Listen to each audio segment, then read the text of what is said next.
Pasar saham Indonesia kembali berada di bawah tekanan setelah Bursa Efek Indonesia mencatat pergerakan negatif sepanjang pekan 11 hingga 13 Mei 2026.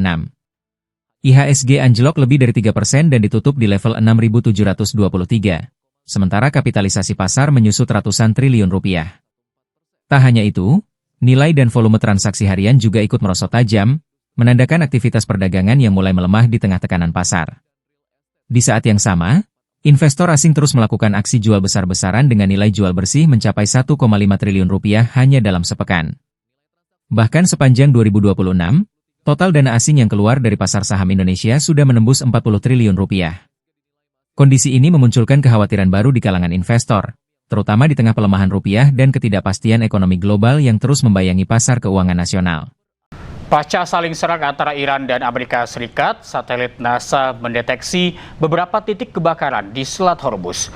Namun militer Amerika Serikat membantah 3 kapal perusak mereka tidak mengalami kerusakan.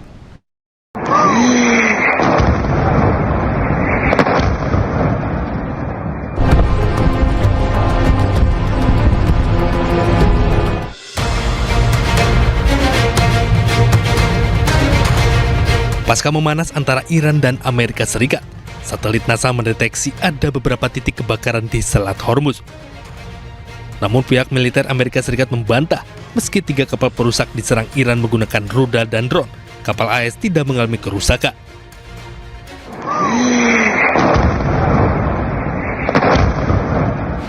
Sebelumnya ledakan hebat terjadi di sejumlah wilayah di Iran tadi malam.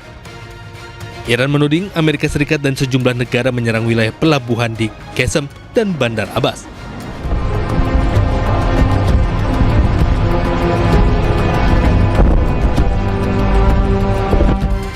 Iran melancarkan serangan balasan dan menargetkan 2 kapal perang dan 1 kapal induk milik Amerika Serikat.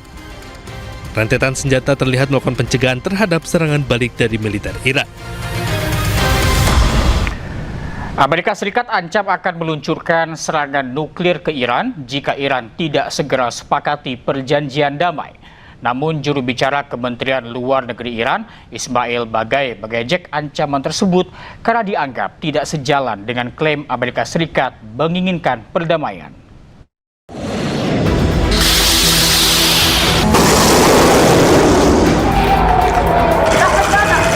Ketegangan di Timur Tengah belum juga mereda meski sudah melewati tahap negosiasi antara Amerika Serikat dan Iran di Islamabad pada bulan April lalu.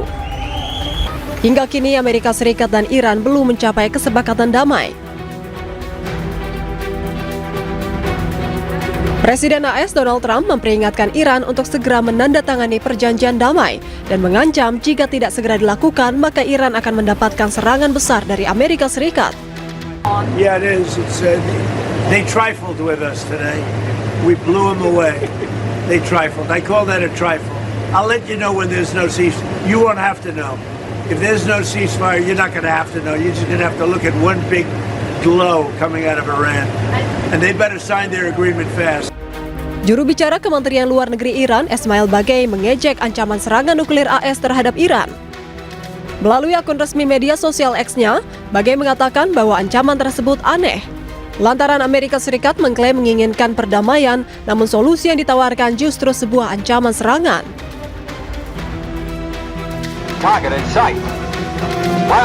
Unggahan tersebut juga disertai cuplikan film satir anti-perang karya Kubrick asal Amerika tahun 1964, di mana film tersebut menceritakan tentang peluncuran serangan nuklir yang tak disengaja terhadap Uni Soviet dan berusaha dihentikan Amerika Serikat namun gagal.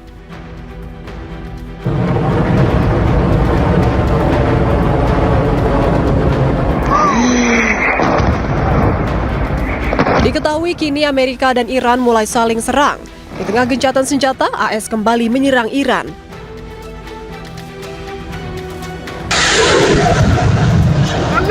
Dan militer Iran pun membalas serangan tersebut dengan rudal dan drone. Pemirsa, Iran merilis foto guru yang tewas di tragedi Minab Iran akibat serangan rudal Tomahawk Amerika Serikat. Serangan pada 28 Februari lalu juga menewaskan ratusan anak-anak sekolah.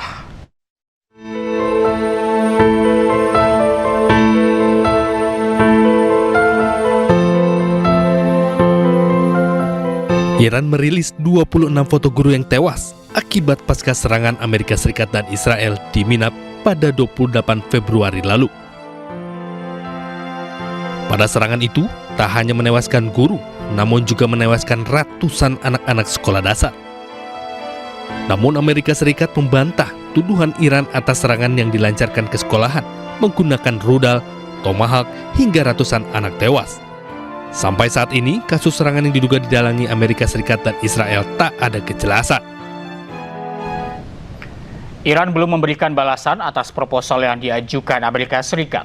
Pengamat Timur Tengah Hasibullah Satrawi menilai hal ini kembali menegaskan kegagalan diplomasi Amerika Serikat.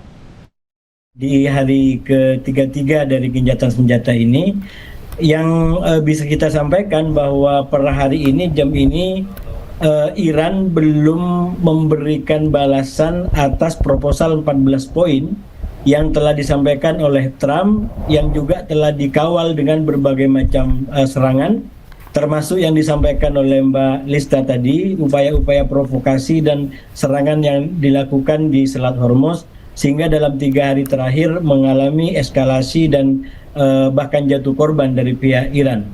Nah, persoalannya ini sudah jatuh tempo kalau berdasarkan deadline yang disampaikan oleh Donald Trump, itu diharapkan balasan Iran atas proposalnya maksimal hari Sabtu terakhir. Nah, sekarang kurang lebih sudah jam 4 kurang 10 menit waktu Amerika di hari Minggu, artinya sudah melewati batas yang telah disampaikan oleh Donald Trump. Mestinya kalau konsisten dengan apa yang disampaikan, maka Iran sudah mendapatkan serangan yang besar, yang dikatakan jauh lebih besar daripada serangan-serangan yang terjadi sebelumnya. Ya. Oleh karena itu, dengan adanya fakta paling tidak per detik ini, yaitu kurang lebih 3-4 jam dari jam 12 hari Sabtu terakhir waktu Amerika, dan belum ada realisasi daripada ancaman yang dilakukan, maka ini yang saya bilang membuat diplomasi Amerika, terutama yang semenjak tanggal 1 Mei yang saya kategorikan sebagai fase ke-6, di mana berupaya untuk memberikan daya kembali, terutama setelah mungkin Donald Trump dengan timnya merasa terbebas dari ancaman 60 hari dari wewenang perang yang diberikan oleh Undang-Undang 73. Kita melihat adanya kayak semacam upaya peningkatan dan memberikan power kembali kepada diplomasi Amerika dengan cara memberikan ultimatum dan serangan-serangan kembali. Tapi dengan tidak adanya apapun yang dilakukan sampai hari ini, kurang lebih 4 jam setelah lewat hari Sabtu waktu Amerika Serikat, maka menurut saya ini kembali menurunkan daripada diplomasi Amerika, kembali ke pola yang saya sampaikan di fase 5, yaitu per tanggal 21 April. Di mana kalau kita pahami dalam konteks itu, Amerika betul-betul mengalami situasi diplomasi yang saya gambarkan menukik ke bawah. Kenapa menukik ke bawah? Karena saat itu kita tahu Trump juga telah memberikan ultimatum maksimum kalau Iran tidak datang ke Pakistan untuk berunding dan lain sebagainya, dan ternyata Iran benar-benar nggak datang. Kalaupun datang, maka itu bukan dalam rangka memenuhi gertakan ataupun takut kepada intimidasi yang disampaikan oleh Trump, melainkan sebuah agenda independen. Nah, sejak tanggal 21 April kemarin atau fase kelima dalam catatan saya melihat pola diplomasi Amerika terutama di hadapan Iran itu menukik tajam. Walaupun Iran menyampaikan ancaman apapun, termasuk yang terbaru, yang 3 hari ini, walaupun melakukan provokasi, Iran membalas dan seakan-akan Iran tidak mau peduli. Faktanya sampai hari ini Iran tidak memberikan balasan yang diharapkan oleh Amerika, bahkan telah dibumbui dengan berbagai macam ancaman-ancaman. Jadi ini sekali lagi di satu sisi bagi Amerika justru membuat upaya untuk diplomasinya punya daya kembali mengalami kegagalan, dan sebaliknya dari sisi Iran saya melihat dia semakin kokoh dengan diplomasi tangan di atas yang kalau kita baca sebenarnya sudah dari perundingan pertama